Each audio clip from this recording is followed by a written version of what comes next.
What is going on, guys? We got kind of a weird video for you today. It's kind of all over the place, from telling you how I get ready from race prep to making some links for my bouncer to going down to the park and going rock bouncing.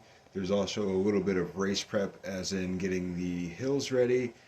If you're a driver, there's some hints in there at what we're going to have for courses and stuff like that. So, like I said, this video is kind of all over the place. There's some useful information in there if you're interested in RC rock bouncing, and there's some information in there if you're a driver coming to the upcoming events. So, hopefully you guys enjoy.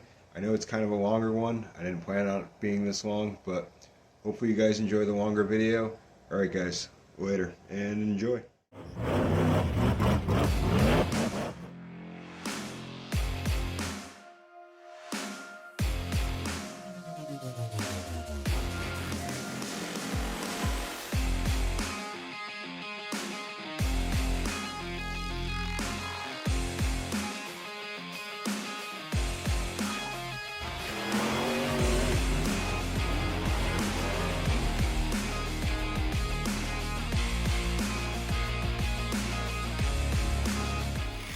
What is going on, guys? This is kind of a unplanned video. Didn't really plan to do this, but I figured it might help somebody out, so I figured I'd tell you guys what I go through to get ready for a race, considering I just broke all three of my bouncers in one day trying to test out the hills to get a time limit.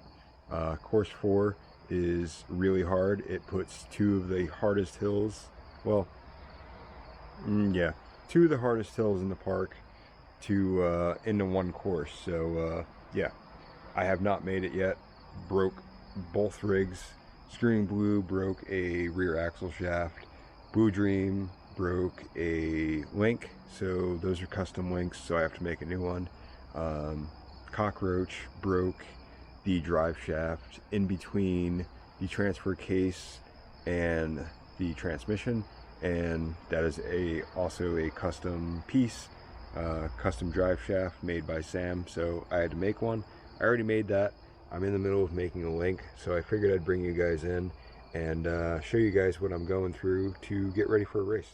Alright, so don't mind the mess. I've been going at it for quite a little while, and plus doing other projects. But anyways, this is the link that I broke.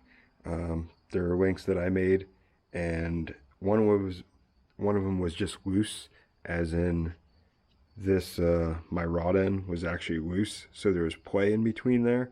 And then I came down on course 4 kind of like this, and yeah, all that sheer force bent this, and then I bent it back to try to get a couple more runs out of it, and I just broke it up here just to make sure it was actually going to break. I had a feeling it was going to break, so I just broke it off. So we got my tap. You can see you got one in the vise. This is 3/16 solid rod, and I just shaved it down with my grinder, and we got an M4 tap on there. I gotta go all the way down to there because I'm making custom ones, and I only have this piece of 1/4-inch rod and that piece of 3/16 solid rod. So I have one chance to get this right, as in the length, the bend, everything, so it matches that one. So I figured I'd bring you guys along as much as I can. I don't really do too many build how-to videos on these, but if you guys want to see them, you guys want to see more, I'll try to turn the camera on when I do this type of stuff. But like I said at the beginning, I already fixed, you can kind of see it in there, the drive shaft right there. Not the prettiest welds, but that was in a previous video. I already fixed that one, obviously. But we got Screaming Blue up here that I was trying out on course 4, which involves Ninja Please. So there's a clue to the drivers that are probably watching. But yeah, not supposed to do that. It's also really loose, which may be part of the reason why it broke, but I also came down really hard. I should really weigh Screaming Blue, because I know I keep telling you guys it's really heavy, but it's a replica. There's a lot of extra tubes in there that don't necessarily need to be in there, but because it's a replica, they're in there, if that makes sense. So that's why it's really heavy. Race chassis, as in like Blue Dream, I consider my race buggy. Keller RC Performance builds race design chassis. Pretty much the bars in there are meant for structural. I mean, obviously there's probably a couple in there that are for decoration and make it look cool, but all the bars in here they have a reason. There's no unnecessary things to try to make it look cool or try to make it look like another bouncer. So yeah, that's when I say race buggy and replica. Now, when you get to like Cockroach is a replica of a real bouncer, but it's built by Sam Dubé up in Canada, RC Fabricatory, and everybody knows from my Hazard buggy that he also builds performance base. So it is kind of a replica, but it is not tube for tube. Obviously the top is pretty close and everything, but once you get down to the sides, if you look at the real one, I will try to get a real picture of them side by side, but yeah, anyways, the bottom is a lot different, and obviously some things are going to be different with RC versus 1-to-1. Not everything's exactly the same. So obviously everybody knows that I'm the host of the race, and I also participate in racing. Took the guys quite a while. At the beginning, I did not race. I just kind of showed them the courses, and I was more tuned in to making sure the event went well rather than me racing. I wanted everybody else to have fun. But anyways, so now 6 years, this is our fifth year going, I think. Anyway, yeah, so after so many years, I finally started racing with them, and this is kind of what it takes me to get ready. Besides the hosting and getting the event part, I'm not really including that in this. This is more just the bouncer side, me getting my bouncers ready and making sure they're all ready to go. I also, coming up to a race, stupid train. Coming up to a race, I will make sure I have extra axle shafts, extra hex pins, extra hexes, stuff that I know I'm gonna break, just because obviously you want that stuff on hand. It's something that I break on almost every buggy.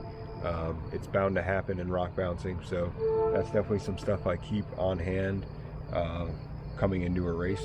Just stuff to think about. God, that train is annoying. So like I said at the beginning, this video is kind of unplanned, kind of running out of ideas. Not really sure what you guys want to see, and I did promise, well, I didn't promise, but I said I was going to do 3 videos a week, but obviously we're not getting there. But anyway, I'm going to continue tapping this and bringing it down the rest of the way, and then once I get a little bit further along, I'll show you what I go through to make sure I make the same exact link. So while I'm still going on this, figured I'd let you know, another part of being race ready, as I call it, is testing your rig before the race, like I'm doing. As you see, I just broke a link on that, broke Screaming Blue. This is all the stuff that you want to do before race day or before the day before race, so you're not scrambling to get ready plus pack all your stuff if you ever plan to come to an event. But yeah, bolt checks, making sure everything on your rig is tight, making sure all the screws are there, everything that should be Loctite has Loctite on it, stuff like that. Like I said, this is kind of a random video, so I know a couple people asked about how-tos and kind of build videos and stuff like that, so I figured I'd try my hand at filming something like this. Alright, so I got 3/16 rod threaded on both sides with a piece of 1/4 inch brake line over the top. Now I got to measure it out and put the bend in it, cut it down to the right length, cut the extra threaded off, and then hopefully it fits. Alright guys, it is a new day. Sorry about the wind noise. It is really windy out, but just put my bend in it. As you see, nothing fancy. You can get these at pretty much any hardware store. They're just a brake line bender. But now I just got to cut the extra off and put the link on and maybe paint it so it looks the same. Well, and just like that, we got a brand new link. I'll be honest, I can't believe I got that in one shot with only that minimal of metal. Usually I at least make one mistake and then I have to restart all over again. But anyway, we got that one kind of back together. I'm probably going to end up painting it. That's why I haven't put my clip back on. But yeah, we're going to move over to Screaming Blue, which should be pretty much just taking the wheel off, taking the two screws off and sliding out the broken axle shaft and putting a new one in. So that one should be relatively simple. Then we're going to go down to the hills and test them out. I already tested out Cockroach, and that's in a video that you may have already seen or may not have already seen. Don't know when I'm putting this one out. But anyway, so I'll just be testing out Blue Dream and Screaming Blue once I fix it. Alright, so I was hoping I was going to get lucky and it was going to come out in two big pieces, but as you see, I snapped the top of it off and my little magnet won't reach past the stupid screws, so guess I'm taking that apart. I might try to take the screws out, see if I can back that out to try to get the little piece out of there, because if you look, yeah, it would really snap that off, and that's probably still inside the locker, so guess I'm taking this apart. Alright, a little update on what's going on. So you see I got that apart. We got the link up here drying, which is most definitely the wrong color, but it's blue, I don't care. So we were luckily, I didn't have to take the whole thing apart. We got the stupid piece out of there. So many people ask me about the parts and stuff that go into my bouncers, and kind of each one of them is a little bit different. As you see, these ones are running, well, that's a spare one, but this Screaming Blue is running SSD axles. We have a standard AR60 SSD axle up in the front, and for the rear I had the center pumpkins, which I've had these for many years. I had both of these long before I had that one. I kind of worked backwards, but anyways, I've had these for quite a while and have had absolutely no problems with them. I think this might actually be the first axle shaft I've actually snapped. The other ones were just kind of wobbling, so I changed them out, but this one's had a wobble in it for a long time, and yeah, it finally snapped. So that's kind of, yeah, this one has SSD axles. This one, Blue Dream, has super shafty axles, and there's a whole story behind that one, but which I've gone over many times. And Cockroach, pretty sure has like Amazon cheap metal axles. I'm not really sure what they are. I know they're metal, I'm not really sure which brand they are, but I've stuck with the SSD axles for quite a long time, and I actually used to run a plastic front housing for quite a long time too. And yeah, so yeah, that's just kind of some background, I guess you could say. I did run plastic axles on Hazard Buggy, which is sitting up there, for quite a long time, about 2.5 years, and I only actually broke two axle housings. One was my fault, the other one just snapped, and it was like right here. I obviously did not run beef tubes. Many people run beef tubes. I chose not to, just because I didn't really have all that many problems with them. But yeah, a little background for the people that always ask what parts are in my bouncers. Well, we got one back together. Time to switch them out, put the link back in Blue Dream, and charge the battery up. Alright, race ready again. Let's try not to break them this time. definitely a different color blue. Whatever. Alright, we got a fresh battery in both. Fresh battery in the camera. Let's go down to the park. Alright, so we are back down here. If you're new to the channel, welcome to my backyard, aka Hazardous RC Off-Road Park. We got both the bouncers down here. You may be able to tell that we had some rain over the night, so that may hurt or help us, not really sure. May have washed off all the rocks, got all the dust off of them, but also made them wet. So they look pretty dry, but we're gonna give a couple of hills a shot. I'm not really aiming to go all crazy and try to break them again, so footage might not be all that great, but we're gonna try to get some good shots and attack some of the hills. All right, I kind of use Chaos Alley as my tester, make sure everything's back together right. So here we go.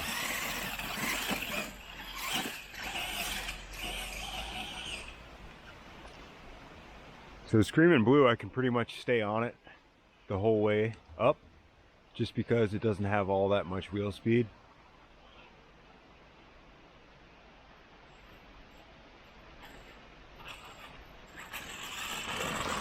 Alright, let's go try another one. So I think instead of individual hills, I'm just going to give you kind of a montage of some different hills in slow-mo.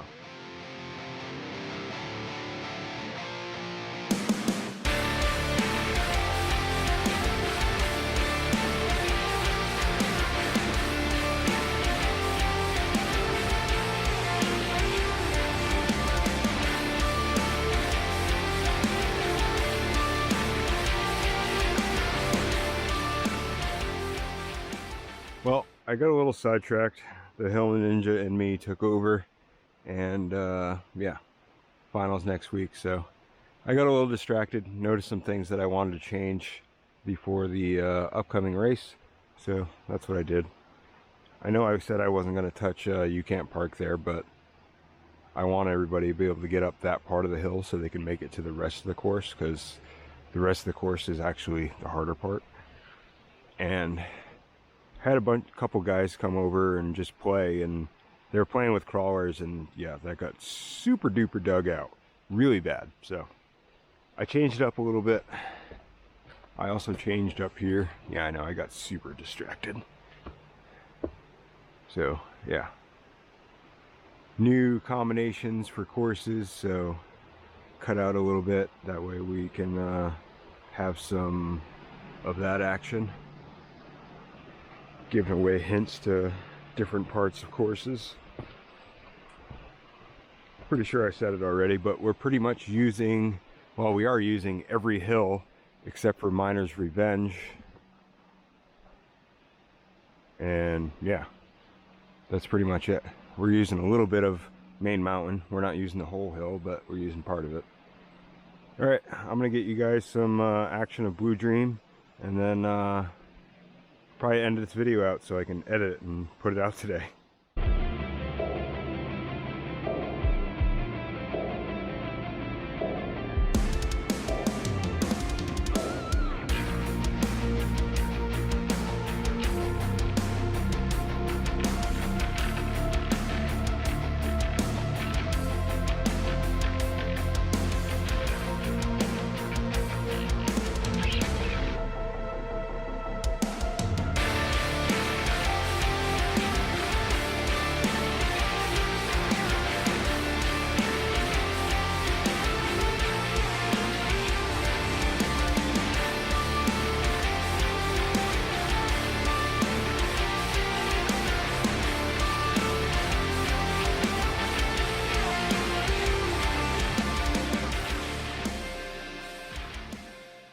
Alright guys, that is going to do it for this one. I know this video has kind of been all over the place, but hopefully there's some useful information in there for you. Till next time, have a good one everybody, and I'll see you very soon for some more rock bouncing. Later.